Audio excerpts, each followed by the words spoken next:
kāpēc es putnu paņēmu? Tas būs stāsts par pudelēm, to, ko viņi izdarīja. Es tāpat maz atceros to, ko viņi mācīja, bet tā kā Māris pirmais tur teica, es atceros, ko viņa vienā savas aktivitātes laiku, nu, ko viņi izdarīja, tā sakot. Un stāsts ir par tādu mazu varonību, kas skolotājiem bija kaut ko apņēmusies, neskatoties uz to, ka citi tur uz viņu šķīvi skatījās, un viņai droši vien bija kauns jāpiedzīvo, pēc tam arī viņas darba augļi tika kaut kā sabradāti ar kājām, bet es domāju, ka tas nekas.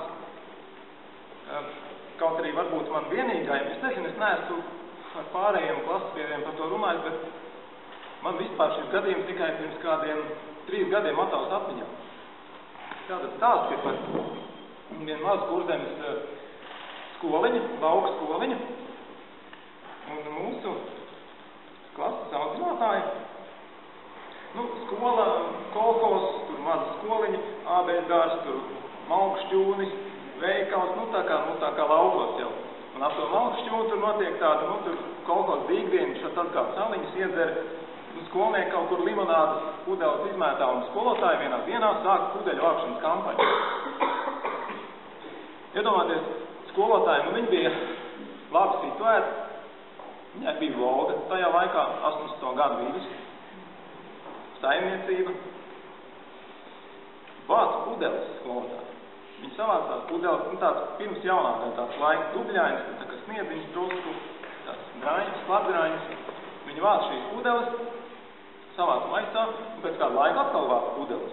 Iedomājieties, kā tur cits to viņi smīkņāja, tur mazajā kolhozā dzeltenajā presē viņi bija iekšā un reizi, dzeltenā presa toreiz bija no mūsu smutē. Vietējā aprunāšana kolhozā, un mēs skolnieki arī tur ķiķinājām par viņu. Un šī tagad tās pudeles ir savākus, viņa aiziet uz veikalu viņas nodot, un viņa nopērk eglīšu mantiņas. Un tā kā pirms jaunā gada, Ziemassvētkus toreiz nesvinēja, pirms jaunā gada viņa šīs eglīšu mantiņas sakarina ap skolu, tajos plikajos kokos, cik galvas varēja aizsniegt, sakarināja.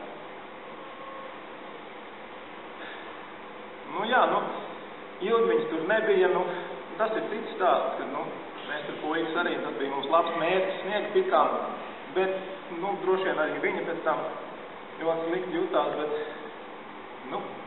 es viņas aktivitāti vēl šodien iegūlēju internetā, atradu, viņa jau darbojās. Es domāju, ka man vismaz tas tāds mazs piemērs, mazs varoņdarbs, kas, es arī šodien domāju stāstīt šito vai nestāstīt, no rīta paņem malas pudeli, izlēju saturu izlietnē, nopucēju pudeli, lai man nepiesiet dzērienu reklamēšanu. Domāju, ko es nav plašāties? Tas bija mazs stāsts par